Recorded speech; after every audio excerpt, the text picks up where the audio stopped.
So guys, जैसा कि हमने पिछले एपिसोड में देखा कि आओ लाओ ने जियोयान को एक इनविटेशन कार्ड दिया था, क्योंकि जल्दी सभी एशियन क्लैन का कमिंग ऑफ एज कंपटीशन शुरू होने वाला था, जिसमें जियोयान भी पार्टिसिपेट कर सकता था। जियोयान को जूनियर की काफी याद आ रही थी। अब वो फाइनली उससे मिल पाएगा, क्योंकि वो 8 प्राचीन कबीलों में से एक एशियन गो क्लैन की मेंबर थी और जियोयान ने उसे वादा किया था कि वो उससे मिलने जरूर आएगा। याओ लाओ ने उसे प्योर लोटस डीमन क्लैन के बारे में भी बताया था। अगले साल आने वाले स्पेस ट्रेड फेयर में उन्हें इस हेवनली फ्लेम का आखिरी टुकड़ा भी मिल सकता था, जिससे वो इस फ्लेम को ढूंढ सकते थे। साथ ही जियोयान को उसके पूर्वज जियो जुआन के बारे में भी बताया गया, जिनके बाद से जियो फैमिली का पतन हुआ और जियो फैमिली काफी नीचे गिर चुकी थी और न ही उनके पास अब फाइट गॉड ब्लड लाइन थी। पर जियोयान को उम्मीद थी कि वो बिना फाइट गॉड ब्लड लाइन के भी अपनी जियो फैमिली को वापस से टॉप पर लेकर जाएगा और वो इस कंपटीशन के लिए निकल चुका था।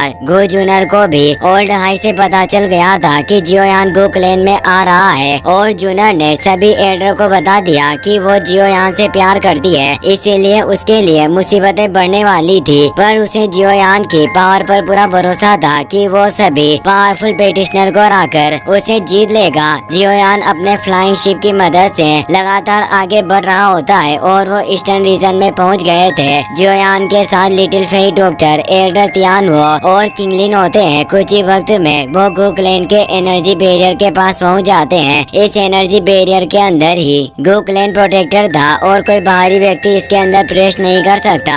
एल्डर तियानो बोलते हैं कि मैंने सुना है कि बिना जेड इनविटेशन के इसके अंदर प्रवेश नहीं किया जा सकता और न ही हमारा फ्लाइंग शिप इसके अंदर से गुजर सकता है, इसीलिए अब हमें खुद ही आगे बढ़ना होगा। वो चारों शिप से निकलकर उस एनर्जी बैरियर के सामने आ जाते हैं। जियोयान उसकी पावर को चेक करना चाहता था, इसीलिए वो अपने हाथ को ही उस स्पेस बैरियर से टच करता है। स्पेस बैरियर में से एक तेज एनर्जी निकलती है जो जियोयान और बाकी सभी को काफी दूर कर देती है। ये काफी टेरिफाइंग स्पिरिचुअल प्रेशर था, जिससे वो परेशान हो गए थे। एल्डर तियानो बताते हैं कि ऐसा कहा जाता है कि इस गो सेक्रेट सिटी को गो क्लैन के फाइट गॉड एंसेस्टर के द्वारा बनाया गया था और ये उनकी ही एनर्जी बैरियर के अंदर प्रोटेक्टेड है, यानी इस शहर की रक्षा करने वाले इस एनर्जी बैरियर में फाइट गॉड की स्ट्रेंथ का एक धागा मौजूद है। जियोयान सोचता है कि फाइट गॉड लेवल का बैरियर होने की वजह से इतना ज्यादा भयानक है। वास्तव में एशियन गो क्लैन एक प्राचीन कबीला होने के योग्य है और उनकी फाउंडेशन काफी डीप है। जिन लोगों को यहाँ आने का इन्विटेशन नहीं मिला,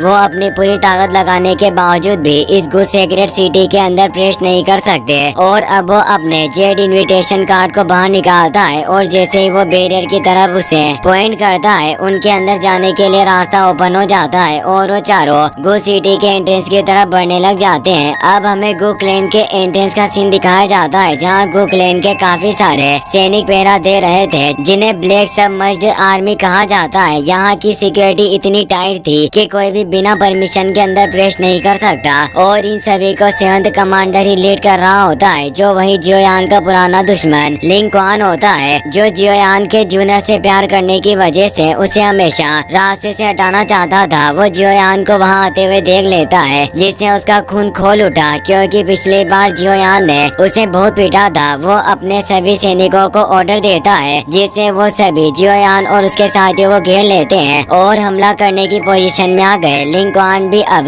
सामने आ जाता है और बोलता है कि जियोयान, तुम मेरे गो क्लैन में आने की हिम्मत करते हो, क्या तुम वाकई मौत की तलाश में हो? जियोयान मुस्कुराने लगता है। उसे एहसास था कि ये अपनी पुरानी शत्रुता के चलते उसे रोकना चाहता है। लिंग क्वान उसे कह रहा था कि आखिर तुम्हें यहाँ आने की अनुमति किसने दी, और वो जियोयान और उसके साथियों पर तेज प्रेशर डालने लगता है। पर जियोयान की पावर और उसके दोस्तों की पावर इतनी ज्यादा थी कि इस प्रेशर से उन पर कोई असर नहीं हो रहा था, न ही वो थोड़ा सा भी दबाव महसूस कर पा रहे थे। जियोयान सिर्फ अपने एक पैर को जमीन पर मारता है, जिससे उस प्रेशर के साथ साथ सभी सैनिकों को दूर कर देता है और बोलता है कि क्या तुम्हारा एशियन गो क्लैन अपने मेहमानों के साथ इसी तरह से व्यवहार करता है, और उसे जेड इनविटेशन कार्ड दिखाता है। जियोयान ने अपनी छोटी सी पावर के साथ उसे लिंग क्वान की तरफ फेंका, पर फिर भी इसे लिंग क्वान काफी दूर हो गया। अपनी आंखें खोलो और देखो कि हम यूं ही अंदर नहीं आ गए। वो देखता है कि ये invitation card falling star pavilion का है। लिंग क्वान मुस्कुराते हुए बोलता है कि फॉलिंग स्टार पवेलियन एक बहुत कम ताकत वाला छोटा सा गुट है। तुम्हारे पास मेरे गो क्लैन का नियंत्रण प्राप्त करने की योग्यता देता नहीं है और वो अपने ब्लैक सबमर्ज्ड आर्मी को उन्हें मारने के ऑर्डर देता है। सैकड़ों सैनिक एक साथ जियोयान पर अटैक करने के लिए आगे बढ़े, पर जियोयान भी अपनी पावर दिखाने के लिए तैयार था। वो एक हीरो की तरह तेजी से मूव करता है और कुछ ही पलों में 3000 लाइटनिंग से सभी सैनिकों को खत्म कर देता है। लिंग क्वान ने उन पर अपने वॉइड स्पीयर से वार किया, पर जियोयान उसे अपनी 2 उंगलियों से ही रोक देता है और उसे नष्ट करके बोलता है कि तुम्हारी पावर देखने पर ऐसा लग रहा है कि तुमने बिल्कुल भी सुधार नहीं किया, फिर भी तुम मुझे रोकना चाहते हो, क्योंकि उसकी पावर सिर्फ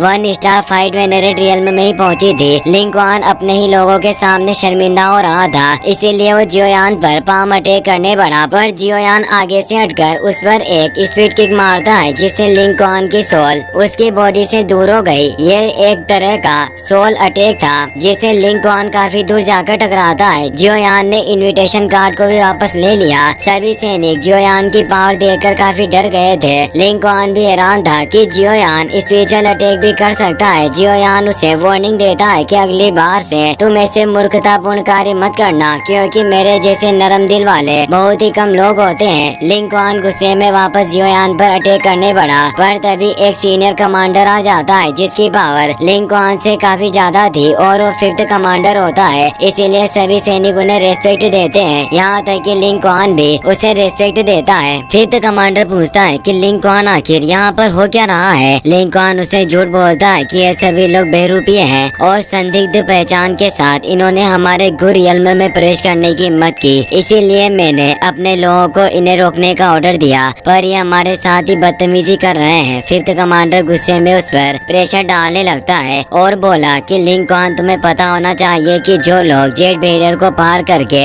इस जगह तक पहुंच सकते हैं, उनके पास हमारे क्लेन का इनविटेशन जरूर होगा, और उस स्थिति में ये सभी लोग हमारे गो क्लेन के मेहमान हैं, जिनका हमें आदर करना चाहिए, पर तुम इनके साथ ही लड़ाई कर बैठे। क्या तुम दूसरे लोगों के हाथों हमारे गो क्लेन का मजाक उड़वाना चाहते हो कि हम अपने मेहमानों के साथ कितना बेकार व्यवहार करते हैं। लिंग क्वान उनके सामने कुछ बोल नहीं पा रहा था। जियोयान 5th कमांडर को रेस्पेक्ट देता है और बोलता है कि मैं फॉलिंग स्टार पवेलियन का यंग मास्टर जियोयान हूँ। ये सुनकर 5th कमांडर को भी गुस्सा आता है, पर मेहमान होने की वजह से वो कुछ नहीं कर सकता। वो भी जियोयान को रेस्पेक्ट देता है और बोलता है कि आप अंदर आइए और कुछ दिनों तक हमारे गु सीक्रेट सिटी में रह सकते हैं, ताकि हम कुछ दिनों में आपको खुश कर सके। उसके बाद आपको गु रियल्म में लेकर जाया जाएगा। जियोयान अपने साथियों के साथ आगे बढ़ता है। 5th कमांडर बोलता है कि अगर ये सब अचानक नहीं हुआ होता तो मैं आपके साथ एक फाइट करना चाहता था। मैं वास्तव में जानना चाहता हूँ कि हमारे कबीले की यंग लेडी जूनर ने आप में ऐसा क्या देखा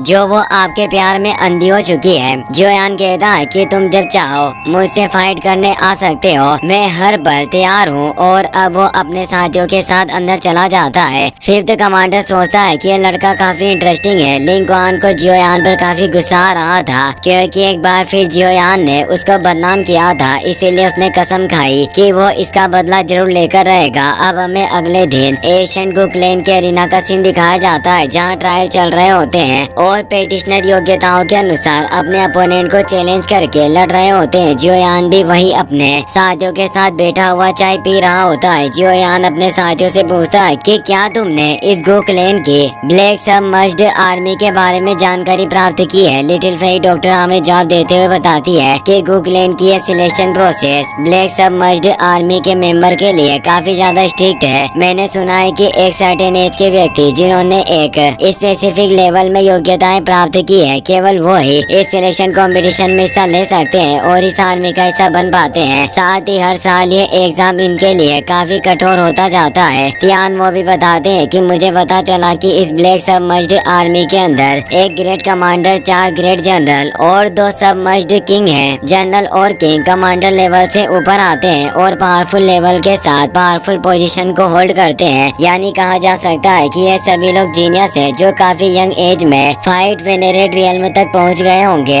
किंगलिन बोलती है कि मैंने कुछ लोगों से सुना कि गो क्लेन की यंग लेडी ने जियोयान तुम्हारे खातिर कबीले के अंदर बिग वेव्स क्रिएट की और वो तुम्हारे अलावा और किसी को चुनने को तैयार नहीं। जूनर इस यंग जनरेशन के बीच सभी के दिलों में एक गॉडेस की तरह है, इसीलिए सभी उनके चाहने वाले इस कंपटीशन के दौरान जियोयान के दुश्मन होंगे। लिटिल फेई डॉक्टर से मुस्कुरा रही थी और वो कहती है कि जियोयान की पावर के साथ साथ 8 ग्रेड कमांडर इसके लिए कोई खतरा नहीं है। बस तुम्हें जिन लोगों से सावधान रहना चाहिए वो 4 ग्रेड जनरल और 2 ब्लैक सबमर्ज्ड किंग होंगे। अब वहाँ हम सामने 5th कमांडर और लिंकॉन के साथ 3rd कमांडर को देखते हैं, जिसका नाम यांग हाओ होता है। वो भी जूनियर को चाहता था, इसीलिए वो भी जियोयान से फाइट करना चाहता है। वो पूछता है कि क्या ये लड़का ही वही जियोयान है जिसके बारे में यंग लेडी जूनियर ने बात की थी। लिंकॉन बोलता है कि हाँ ये वही है। मैं वास्तव में नहीं जानता कि इस लड़के के पास ऐसी कैसी योग्यताएं हैं जो ये यहाँ तक पहुँच गया और इसने हमारे यंग लेडी के दिल में जगह बनाई हुई है, जबकि इसके बाहर हमारे कबीले के यंग टैलेंटेड लोगों के आसपास भी नहीं है। जरूर इस लड़के ने यंग लेडी जूनियर पर कोई जादू किया होगा। यांग हाओ बोलता है कि यंग लेडी हमें नीची नजरों से देखती है, पर फिर वो इस तरह के लड़के के प्यार में कैसे पड़ सकती है। इस लड़के के पास उनके दिल में बसने की योग्यता नहीं, इसीलिए मैं अब इसे